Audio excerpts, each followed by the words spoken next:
alamat ng diwata ng hangin ay isang kwento sa kulturang Pilipino tungkol sa isang makapangyarihang diwata o engkantadang naghahari sa elemento ng hangin. Noong unang panahon, may isang kaharian kung saan naghahari ang mga diwata ng mga elemento, lupa, tubig, apoy, at hangin. Bawat isa sa kanila ay may sariling kapangyarihan at responsibilidad sa mundo. Ang diwata ng hangin ay kilala sa kanyang kagandahan at kaharapang masilayan lamang ng mga piling tao.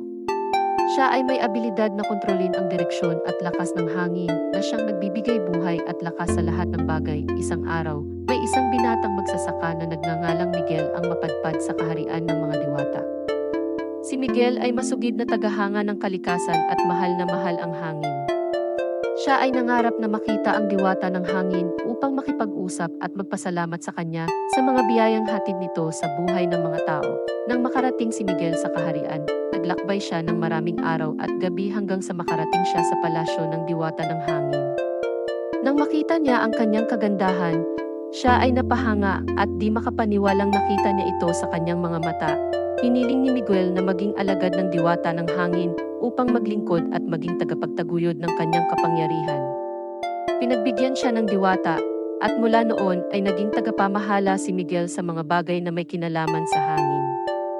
Bilang pagkilala sa kanyang kabutihan at kabayanihan, naglathala ang mga tao ng kwento tungkol kay Miguel at sa diwata ng hangin. Binansagan siyang alagad ng hangin at naging inspirasyon siya para sa mga tao upang mahalin at pangalagaan ang kalikasan.